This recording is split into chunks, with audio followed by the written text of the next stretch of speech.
कि देवबंद के अंदर कुछ कटमुल्ला, कुछ जाहिल अनपढ़ लोग जिन्होंने फिल्म तो नहीं देखी है, लेकिन इस फिल्म पर जो है काफ़ी प्रतिक्रिया दे रहे थे। इस मूवी पर फिल्म को देखे उनकी आँख खुल जाएंगी।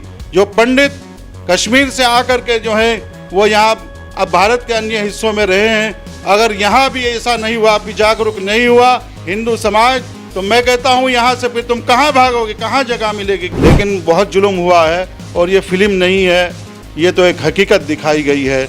और जो हिंदू भाई हमारा सेकुलर होने का दावा करते हैं, मुसलमान भाइयों के यहाँ ईद पर जो है सवैया और मिठाई खाने का काम करते हैं, वो सेकुलर जो उनको बताते हैं, सेकुलर बनते हैं उनके साथ में, वो मुसलमान उनके साथ छल और ढोंग करते हैं। मुसलमान कटमुल्ला कट्टरपंथी है, ये हमेशा चाहते हैं कि हमारा जो है यहाँ भारत के अंदर जो है वो एक राज कायम हो। जैसे अफगानिस्तान अब पाकिस्तान है, ऐसे ही है इसको जो है कट्टरपंथी कुछ संगठन है और कट्टरपंथी मुल्ला है, ये भारत देश को इस्लामिक राष्ट्र बनाना चाहते हैं। हमारी जो बहन बेटियाँ थी सनातन धर्म के मानने वाली, उनके साथ बलात्कार किए गए हैं, उनको जो है अपशब्द बोले हैं, उनके अपमान किए गए हैं। तो मैं तो वहाँ बैठा रोने लगा था। मेरे से फिल्म देखी भी नहीं गई, कई बार मुझे रोना आया है। और जितने वहाँ पर गोली चलाने वाले आतंकवादी हैं वे शैतान हैं, और ज़्यादातर मुसलमान ही हैं जो गोली चलाने वाले हैं। वहाँ तो हिंदू सनातन धर्म के मानने वालों को कमज़ोर कर दिया गया था। एक तरफ तो ढोंग करते हैं कि उसका कोई धर्म नहीं होता, जब उसका धर्म नहीं है तो उसको जलाना चाहिए, उसमें आग लगानी चाहिए। शैतान को तो जलाया जाता है, क्यों दफनाते हो। नमस्कार, स्वागत है आप सभी का, और मैं हूं आपके साथ विपिन चौधरी। हमारी बराबर में जो शख्स बैठे हैं वो मुस्लिम राष्ट्रीय मंच के जिला संयोजक राव मुशर्रफ अली जी हैं, और एक फ़िल्म जिसका नाम है द कश्मीर फाइल्स, उसको लेकर आजकल बड़ी चर्चाएं हैं। और सबसे बड़ी बात यह है कि कहीं ना कहीं जो मुस्लिम समाज है वो इस फिल्म का विरोध कर रहा है। मुस्लिम समाज के फिल्म के विरोध करने के बावजूद राव मुशर्रफ अली जी फिल्म को देखकर आए हैं। इनसे बातचीत करेंगे और जानने का प्रयास करेंगे कि आखिर वो कौन से कारण थे जो राव मुशर्रफ अली को सिनेमा हॉल तक लेकर चले गए। राव मुशर्रफ जी, सबसे पहला सवाल यही है कि आपने फिल्म देखी, क्या देखा फिल्म में?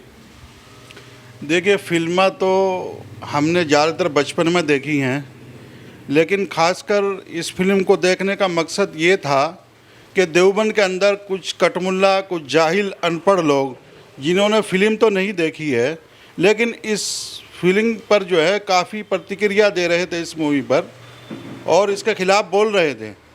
तो हमने कहा भाई चलो, अभी हमने देखी नहीं है ये फिल्म, जब तक हम इस मूवी को देखते नहीं इस पर बोलना ठीक नहीं है।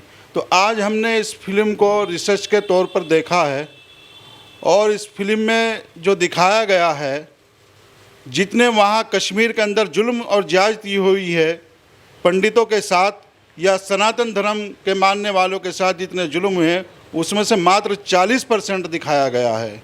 हो सकता है वो फिल्म बनाने वालों ने डर की वजह से दिखाया हो या अन्य कारण रहे हों। उसके अंदर एक पत्रकार बंधु सवाल करते हैं कि आपने कितने मर्डर किए अब तक, तो मर्डर करने वाला अपराधी बोल रहा मैंने अब तक 25 मर्डर किए हैं। कि फला पंडित का आपने मर्डर क्यों किया, कि वो पंडित था, कि नहीं वो इसलिए किया क्योंकि वो आरएसएस का भी था।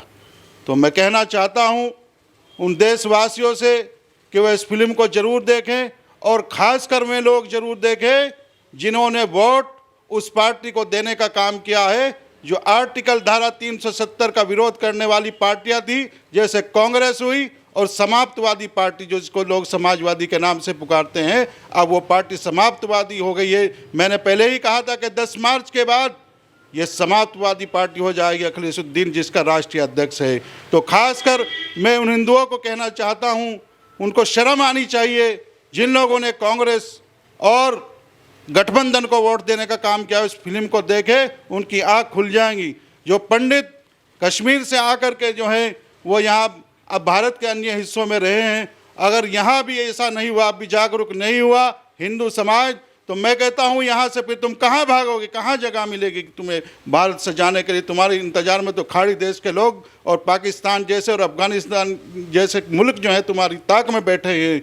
तुम्हें कौन समझाने आएगा। मैं भी 6 महीने से समझाते समझाते थक गया हूँ कि सनातन धर्म वालों जाग जाओ, हमने जय श्री राम के नारे भी लगाए हैं, वंदे मातरम के नारे भी लगाए हैं, लोगों को समझाया है, प्रयागराज में भी समझाया, गोरखपुर में भी समझा, वाराणसी में भी समझा, हमने प्रदेश के कोने कोने में समझा, लेकिन पश्चिम के लोग फिर भी गलती कर गए हैं। मैं कहता हूं तुम्हें कौन समझाने आएगा? तुम्हें 7 समंदर पार से तो कोई समझाने वाला आने वाला नहीं है, और तुम्हें कहीं पनाह भी नहीं मिली अगर तुम ऐसे ही विरोध करते रहे। राष्ट्रवादी संगठनों का और राष्ट्रवादी पार्टियों का अगर तुम विरोध करते रहे तो तुम्हें मुंह छिपाने की जगह भारत के अंदर नहीं मिलेगी। खासकर मैं हिंदू समाज के लोगों से कहना चाहता हूँ।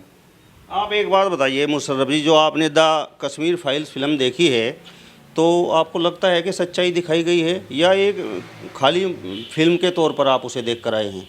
देखिए, ये खाली फिल्म नहीं है, इसके अंदर एक हकीकत दिखाई गई है, और हकीकत है रोना आता है। आप लोग भी ज़रूर देखें। और मैं कहना चाहता हूँ हिंदुस्तान के सभी वासियों से, चाहे वो नौजवान हो, खासकर नौजवान देखें, बीवी बच्चों को भी दिखाए, बड़े भी देखें, बुजुर्ग भी देखें। इस फिल्म को देखेंगे तो हकीकत सामने आ जाएगी। कश्मीर के अंदर जो लोगों के साथ जुल्म हुआ है वो इसमें अधिकतर नहीं दिखाया गया किसी कारण, लेकिन बहुत जुल्म हुआ है, और ये फिल्म नहीं है, ये तो एक हकीकत दिखाई गई है। और जो हिंदू भाई हमारा सेकुलर होने का दावा करते हैं, मुसलमान भाइयों के यहाँ ईद पर जो है सवैया और मिठाई खाने का काम करते हैं, वो सेकुलर जो उनको बताते हैं, सेकुलर बनते हैं उनके साथ में, वो मुसलमान उनके साथ छल और ढोंग करते हैं। यानी कि मुसलमान को मैं जब सेकुलर मानूंगा, आने वाली 17 तारीख में होली मिलन जो कार्यक्रम होंगे, होली होगी, उसमें अपने आप पर रंग लगाए और एक दूसरे का रंग लगाए, मैं समझता हूँ जब वो असली सेकुलर होगा। नहीं तो मैं उसको ढोंगी मानूंगा। जो मुसलमान, चाहे वो कोई सी पार्टी से जुड़ा हो, किसी संगठन से जुड़ा हो, अगर वो होली नहीं खेलेगा तो मैं उसे सेकुलर नहीं मानूंगा। इसका मतलब तो ये हुआ कि जब रंग लगाता है कोई सनातन धर्म का मानने वाला तो मुसलमान पीछे को हटता है। क्या है उसमें? ज़्यादातर मुसलमान ही रंग बेच रहा है, और जब उसको रंग लगाते हैं तो पीछे हटता। क्या तुमने इसमें पारा मिला रखा है? और लड़ते हैं। लड़ने की कोई जगह इस्लाम में नहीं है। मोहम्मद सल्लल्लाहु अलैहि वसल्लम ने कभी जो है वो लड़ाई की हिमायत नहीं की। हमेशा इस्लाम धर्म भी हिंसा के खिलाफ है, और इसका मतलब जो होली का विरोध करते हैं, मैं समझता हूँ वो हिंदुओं का विरोध करते हैं और हिंदुत्व का विरोध करते हैं। यानी कि वो हिंदू और हिंदुत्व तो नफरत करते हैं, और जो होली का विरोध और होली त्यौहार का पर्वों का विरोध करते हैं वो भारत देश का विरोध करते हैं। और जो भारत देश का विरोध करते हैं, मैं समझता हूँ वो देश के गद्दार हैं, उन्हें यहाँ रहने की कोई अधिकार नहीं है। मुशर्रफ जी, आप क्या मानते हैं? आपने अभी कहा कि कुछ मुस्लिम समाज के लोग भी इसका विरोध कर रहे हैं। विरोध करने के पीछे क्या कारण आप मानते हैं? देखिए, इन्होंने पहले धारा 370 का विरोध किया था, वो तो इनका नहीं चला है। मुसलमान कटमुल्ला कट्टरपंथी है, ये हमेशा चाहते हैं कि हमारा जो है यहाँ भारत के अंदर जो है वो एक राज कायम हो। जैसे अफ़गानिस्तान अब पाकिस्तान है, ऐसे ही है। इसको जो है कट्टरपंथी कुछ संगठन है और कट्टरपंथी मुल्ला है, ये भारत देश को इस्लामिक राष्ट्र बनाना चाहते हैं। और मैं कहता हूँ ये ऐसा नहीं चलेगा। तुम्हें कट्टरवाद से निकलकर मुसलमानों को बाहर आना पड़ेगा और राष्ट्रवादी संगठनों से जुड़ना पड़ेगा, राष्ट्रवादी पार्टियों से जुड़ना पड़ेगा। इसी में हम सबकी भलाई है। द कश्मीर फाइल्स जो फिल्म आप देख कर आए हैं, उसमें दिखाया गया है कि जो कश्मीरी हिंदू थे उन पर कितना अत्याचार हुआ, कितनी बर्बरता उनके साथ हुई। अल्लाह का नाम लेकर एक अलग देश की मांग की जा रही थी, तो इसे आप कहाँ तक जायज़ मानते हैं? देखिए, ये बिल्कुल नाजायज़ है। यानी कि एक देश में रहकर ही उन्होंने अपना फ्लैग अलग झंडा लहराया है और अल्लाह अकबर के नारे लगा रहे हैं। तो ये सब जो है कट्टरवाद है। ये उनको जो है या तो उनको ऐसा मजबूर किया, या तो कन्वर्ट होइए, या आप जो है कश्मीर छोड़ कर भागिए। यानी कि या तो मुसलमान बन, नहीं तो जो है यहाँ से भाग। उन्हें ऐसा मजबूर किया। हमारी जो बहन बेटियाँ थी सनातन धर्म के मानने वाली, उनके साथ बलात्कार किए गए हैं, उनको जो है अपशब्द बोले हैं, उनके अपमान किए गए हैं। तो मैं तो वहाँ बैठा बैठा रोने लगा था। मेरे से फिल्म देखी भी नहीं गई, कई बार मुझे रोना आया है। तो मैं सभी से निवेदन करता हूँ इस फिल्म को ज़रूर देखें, चाहे वो किसी की धर्म भी के मानने वाले हों, चाहे सनातन धर्म के मानने वाले हो, सिख हो, हिंदू हो, मुस्लिम हो, सिख ईसाई हो, सब इस फिल्म को देखकर इसका विरोध न करें, और इसको देखने के बाद इस पर रिसर्च करें इसके अंदर क्या है। कुछ लोग जो है फिल्म देखी नहीं और विरोध पहले ही कर रहे हैं, ये बिल्कुल सरासर गलत है। आपको क्या लगता है कि इस्लाम के नाम पर कट्टरता कितनी सही है? क्या इस्लाम इसकी इजाज़त देता है? इस्लाम में कट्टर की और हिंसा की कतई भी इजाज़त नहीं है, न कहीं कुरान में लिखा है, न किसी नबी ने कहा है हिंसा के लिए बिल्कुल कुरान में मना है, हदीस भी मना करती है, जो असली मौलाना है वो भी मना करते हैं। लेकिन कुछ तथाकथित मुस्लिम संगठन है वो नौजवानों को उकसाने का काम करते हैं और उनको उकसाकर अपना उल्लू सीधा करने का काम करते हैं। तो मैं मांग करता हूं भारत सरकार से कि ऐसे मुस्लिम जो कट्टरवादी संगठन हैं, अलगाववादी हैं, ऐसे संगठनों पर भारत सरकार जो है वो प्रतिबंध लगाए। 1990 में ये जो घटना कश्मीर में हुई, जो नरसंहार हुआ, चर्चाएं ये हैं कि उसमें कुछ मुस्लिमों का भी कत्ल हुआ।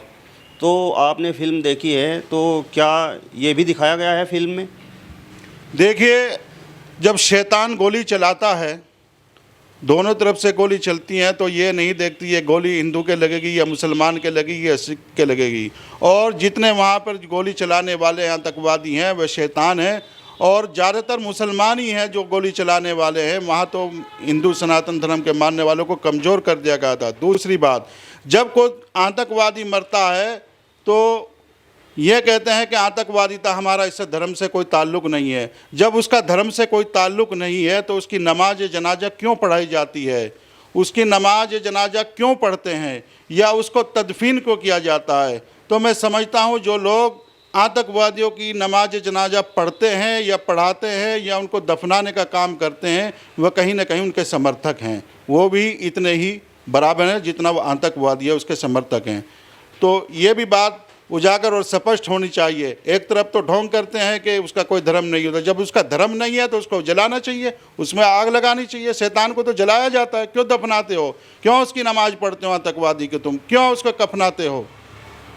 1990 में हुए इस नरसंहार के लगभग 32 साल बाद इसकी सच्चाई का पता जनता को लग रहा है, और वो भी एक फिल्म के माध्यम से।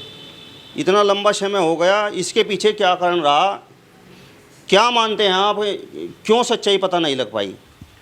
ये कांग्रेस पार्टी की देन रही है। जो अन्य सरकारी अब से पहले जो सरकार थी वो उनको सब मालूम था, वो नई हकीकत दिखाना चाहती थी।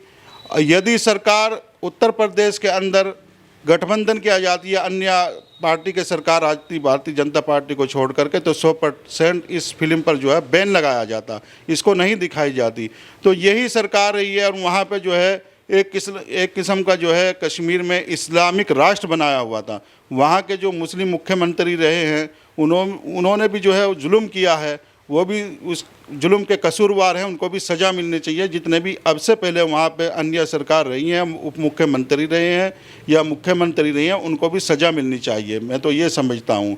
तो कांग्रेस पार्टी की देन है जो अभी तक हकीकत वहाँ की उजागर जनता के सामने नहीं आई थी।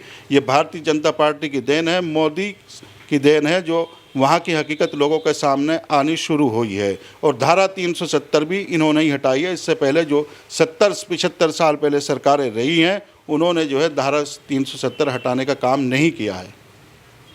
लेकिन कांग्रेस पार्टी तो लगातार ये बात कह रही है, उसके नेता, उसके कार्यकर्ता, कांग्रेस पार्टी के जो समर्थक हैं वो ये लगातार बात कह रहे हैं, सोशल मीडिया पर भी डाल रहे हैं कि जिस समय की ये घटना है उस समय जो प्रधानमंत्री थे विश्वनाथ प्रताप सिंह और सरकार थी उसमें भारतीय जनता पार्टी का सहयोग था। देखिए, विपक्षियों का काम तो जो है वो हमेशा जो दूसरी पार्टी उनके खिलाफ बोलना होता है, तो खिलाफ बोलेंगे ही। लेकिन आप ये बताइए 70 साल से कांग्रेस पार्टी की सरकार रही है और वहाँ पर जो है उनके जो समर्थक थे, जितने भी मुख्यमंत्री जो कांग्रेस पार्टी के ही समर्थक थे, तो मैं समझता हूँ तमाम जो वहाँ पर घटना हुई हैं, कत्ल हुई हैं, हत्या हुई हैं, चाहे वो फौजियों की हत्या हुई हो, हमारे नौजवानों की हत्या हुई हो, सबकी जिम्मेदार कांग्रेस पार्टी है। चलिए, तो ये थे हमारे साथ में राव मुशर्रफ अली जी, जिन्होंने द कश्मीर फाइल्स के बारे में बताया है और ये भी बताया है कि और लोगों को भी ये फ़िल्म क्यों देखनी चाहिए। यदि आपको ये वीडियो पसंद आया हो तो इसे ज़्यादा से ज़्यादा शेयर कीजिए, लाइक कीजिए, कमेंट्स कीजिए और इसके साथ साथ हमारे चैनल को भी सब्सक्राइब कीजिए। नमस्कार।